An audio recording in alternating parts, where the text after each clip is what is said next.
여러분 안녕하세요. 닥터조 자연치유TV의 조병식 원장입니다. 제가 그동안 암이나 만성신부전증, 자가면역질환, 대사질환, 이런 난치성 질환이나 만성질환에 대해서 주로 말씀을 많이 드려왔는데 오늘부터는 또 항노화에 대한 얘기를 좀 드릴까 합니다. 제가 그동안 한 2년 동안 노화와 항노화에 대한 연구를 좀 해왔었습니다. 이걸 혼자 한 것은 아니고요. 저희가 K미래의학 연구회를 만들어서 같은 통합의학을 하는 동료 의사, 한의사, 또 생명공학 하는 교수님들 함께 연구를 지금 또 하고 있습니다.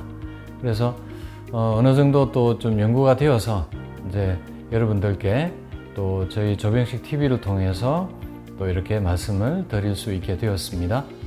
네, 우리가 이제 100세 시대를 맞았습니다. 그런데 문제는 얼마나 건강하게 오래 사는가겠죠. 그래서 건강 수명과 질병 수명에 따라서 우리 인생의 후반기 삶이 완전히 달라질 수 있습니다. 건강 수명은 건강하게 살아가는 횟수를 이야기하는 거고요. 질병 수명은 삶의 질을 떨어뜨리는 뚜렷한 질환을 갖고 살아가는 횟수를 이야기합니다.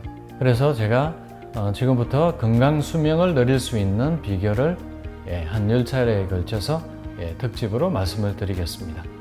먼저 이제 오늘 주제는 나의 생체 나이는 몇 살일까요? 입니다.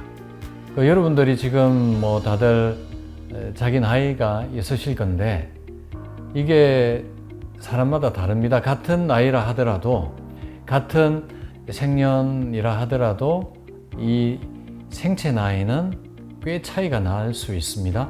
저의 생체 나이도 공개를 오늘 할 건데요. 상당히 실망스러웠습니다. 그래서 이게 먼저 텔로미어 길이로 생체 나이를 우리가 측정할 수가 있습니다. 그래서 이 텔로미어는 들어보셨을 겁니다. 이 노화라고 하는 것은 세포의 점진적인 기능장애 및 환경 자극과 손상에 적절히 대처하는 능력이 감소된 것이다. 그러니까 세포가 죽어가는 거죠. 그래서 이 텔로미어가 마모되면 세포가 노화되고 죽음에 이르고 질병으로 이어진다는 거죠. 당연히 수명이 짧아진다는 겁니다. 그래서 이 텔로미어 길이로 우리가 생체 나이를 측정할 수 있습니다. 우리가 이제 노화의 이게 기준이 홀마크를 살펴보면요, 이 9가지가 있습니다. 그래서 이 중에서 텔로미어 마모가 중요한 기준이 된다는 거고요. 그 외에도 후성유전적 변형, 제가 이 후성유전적 변형으로 암이 생긴다고 했지 않습니까? 또 이게 또 대단히 노화와 연결되어 있고요. 단백질 항상성의 손실, 그리고 영양소 감지 조절 감퇴, 또 이 영양 문제가 이 노화와 아주 직결되어 있고요. 다음은 미토콘드리아 기능장애입니다. 제가 이 노화와 미토콘드리아 연관관계도 여러 번 말씀드린 적이 있고요. 이 미토콘드리아가 이제 세포의 에너지를 만드는 공장이죠. 그리고 이 미토콘드리아 기능과 수가 또 생체 나이와 굉장히 큰 연관이 있고요. 이게 떨어지면 대사질환의 원인이 된다고 했죠. 그리고 세포의 노쇠, 줄기세포의 고갈, 세포 간 의사소통 변질, 유전체 불안전성, 이런 여러 가지가 함께 노화를 만들게 되는데 이 중에서 특별히 텔로미어 마모가 중요한 기준이 된다는 거죠. 그래서 텔로미어에 대해서 잠시 또 살펴보면요. 이 텔로미어는 이 그림에서 보시는 것처럼 염색체 끝에 달린 짧은 보호덮개입니다. 이게 이제 유전 물질이 헤어지지 않게 막는 작용을 하거든요. 신발끈 끝에 플라스틱이 붙어 있지 않습니까? 이게 이제 신발끈을 떨어지지 않게 보호하는 작용을 하는 것과 같은 걸로 이해하시면 되겠습니다. 그래서 정상세포에 돌연 변이가 생겨서 이제 암세포로 변하는 현상을 막아주고요. 노화와 수명을 좌우하는 게 되겠습니다. 그래서 이제 텔로미어 길이가 짧아지면 노화가 되는 겁니다. 그래서 이 노화도 질병의 하나로 이제 우리가 보고 있습니다. 이게 후에서 질병 코드로 나와 있습니다. MG2A라고요. 그래서 저희가 노화를 이렇게 대체의학, 통합의학에서 또 다루고 있는 게 바로 질병 관점에서 또 다루고요. 또 이게 암과 대사질환, 여러 가지 만성질환과 다 연결이 되어 있습니다.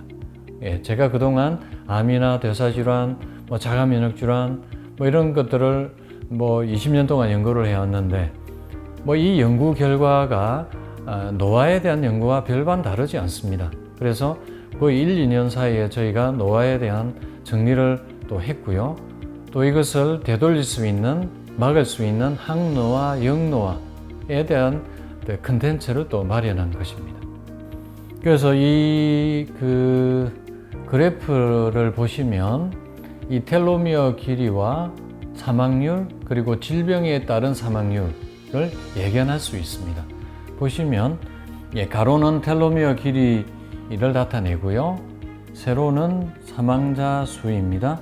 이 텔로미어 길이가 이게 짧아질수록 전체 사망률이 이렇게 올라가게 되고요. 그리고 이게 흰색으로 된 게 암 사망률입니다. 암 사망률이 이렇게 올라가게 되고요. 이 노란색으로 된 게 심혈관 질환 사망률입니다. 똑같이 이렇게 올라가게 됩니다. 그래서 이 텔로미어 길이가 질병과 직결이 되어 있고 우리가 생체 나이를 측정할 수 있는 중요한 기준이 될 수 있다는 거죠. 그리고 이 텔로미어가 노화 속도를 파악하는 지표로 활용될 수 있다는 겁니다. 이 텔로미어 검사는 혈액을 채취해서 이 백혈구에 붙어 있는 염색체 끝에 있는 텔로미어 길이를 측정하는 겁니다. 보통 우리가 검사를 보내면 보통 한 2주 정도 시간이 걸립니다. 이 결과는 저의 텔로미어 길이 검사 결과입니다. 제 나이는 57세입니다. 사실 올해 들어서 정부에서 2살을 좀 깎아줬죠. 이제 만 나이로 우리가 전체 나이를 이렇게 하게 되었습니다. 그래서 이제 2살 줄어들어서 상당히 기분이 좋더라고요. 다들 그러셨을 겁니다. 그래서 이 2살만 줄어도 이렇게 기분이 좋은데 저의 텔로미어 길이는 플러스 6세였습니다. 57세의 평균 텔로미어 길이가 6.95인데 저의 텔로미어 길이는 6.61이었습니다. 평균보다 짧은 거죠. 그래서 2 플러스 6이 되었습니다.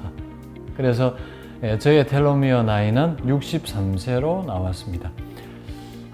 그래서 참 실망스러웠습니다. 저는 여러분들께 저의 건강법까지 이렇게 그 브이로그로 여러 차례 소개를 드린 것처럼 이렇게 나름대로 건강 관리를 해왔는데 평균보다 짧은 결과로 나왔습니다. 사실 이유가 있습니다. 저는 당뇨 경계치에 있습니다. 유전적인 측면이 있습니다. 저희 아버님이 당뇨 합병증으로 돌아가셨고 저희 어머님도 당뇨 합병증으로 지금 또 고생을 하고 계시고요. 물론 저희 어머니는 지금 저의 도움으로 관리는 나름 하고 계시고 나름 건강을 유지해 삶의 질을 가지고 계신데 제가 검사를 해보면 인슐린 수치가 좀 떨어져 있거든요. 췌장 기능이 좋지 않다는 얘기입니다. 그래서 이게 당화혈색소를 제가 이제 석 달이나 6개월에 한 번씩 검사를 해보는데 이게 조금씩 늘어나고 있습니다. 이게 이제 제가 5.8, 5.9로 이제 한 10년 동안 유지를 해왔는데 최근 3년 사이에 6점대로 올라갔습니다. 그래서 6.1, 6.2 이렇게 조금 올라간 겁니다. 이게 저의 텔로미어 길이를 짧게 만든 겁니다. 요것도 이제 다음번 제 칼럼에서 이야기를 해드릴 건데, 어쨌든 뭐 이 텔로미어 길이가 이렇게 측정이 되었고요. 저는 이제 이 나이를 우리가 측정하는 것이 이 텔로미어 길이만 가지고 측정하진 않습니다. 제가 그 전에 이제 주로 활용해온 생체 나이를 보는 검사는 이 BIA, Bioimpedance Analysis라는 검사법이 있습니다. 이것은 유럽에서 개발된 검사법인데 세포 건강도와 영양 상태를 측정하는 방법입니다. 우리가 손과 발에 미세 전류를 흘려서 세포의 건강도를 보고요. 영양 상태, 기초 대사량 뭐 이런 것들을 다 측정할 수가 있습니다. 그래서 이제 한 10가지 정도의 항목을 보는데 제일 중요한 2가지 항목입니다. 이것도 저의 결과입니다. 이 결과는 그렇게 나쁘지 않습니다. 제일 중요하게 보는 것이 페이스 앵글입니다. 이 페이스 앵글은 뭐냐면 미세 전류를 세포에 흘려서 세포막의 상태를 보는 겁니다. 이게 이제 반사되어 놓은 각도를 보는 거거든요. 이게 세포의 건강도를 우리가 측정할 수 있는 중요한 지표가 될 수 있습니다. 그리고 이게 이제 세포막이 건강해야 우리가 이 각도가 커지거든요. 그래서 저 나이에 평균이 기준값이 6.6인데 저는 6.5로 나왔습니다. 뭐 평균보다는 조금 떨어져 있습니다만 세포막은 좋은 상태다, 좋은 영양 상태다, 뭐 이렇게 우리가 알 수 있고요. 그런데 이제 이게 제가 이 지표를 보면 저희 환자분들도 이 검사를 많이 활용을 하고 있는데 저희 환자분들은 예후를 측정하는데 이 지표를 많이 활용합니다. 세포의 건강도를 보는 거기 때문에요. 이게 이제 염증이 있거나 이게 암이 있으면 이 수치가 많이 떨어집니다. 세포막이 많이 손상되어 있는 결과죠. 그래서 염증이 있으면 많이 떨어지게 되고 세포막이 손상된 게 염증이지 않습니까? 대사질환도 이게 많이 손상되어 이 수치가 많이 떨어집니다. 미토콘드리아까지 산화가 된 게 대사질환이죠. 그리고 더 진행이 되면 세포 안에 핵 유전자까지 손상된 게 암이고요. 그래서 이 수치가 많이 떨어지게 됩니다. 그래서 다행히 저는 어느 정도는 유지를 잘 하고 있고요.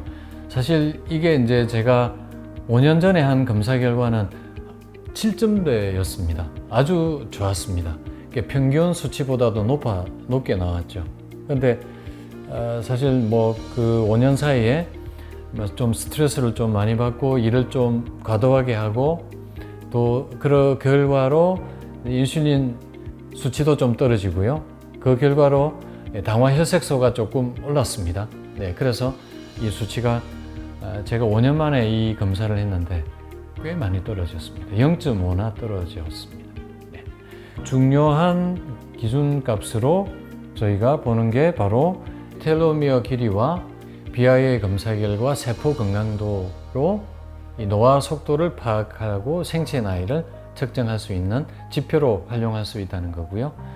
그 외에도 BMI, 체질량 지수죠. 비만도, 그리고 당화혈색소가 또 연관이 많거든요. 그리고 염증 수치, 또 이 염증이 연관이 많습니다. 이렇게 해서 이제 5가지를 기준으로 삼아서 저희가 텔로미어 길이만 검사하는 게 아니라 5가지로 좀 더 정확한 세포 나이, 생체 나이를 측정한 기준을 또 마련해 볼까 하고 있습니다. 그래서 오늘은 나의 세포 나이는 몇 살일까요? 를 가지고 말씀을 드렸습니다.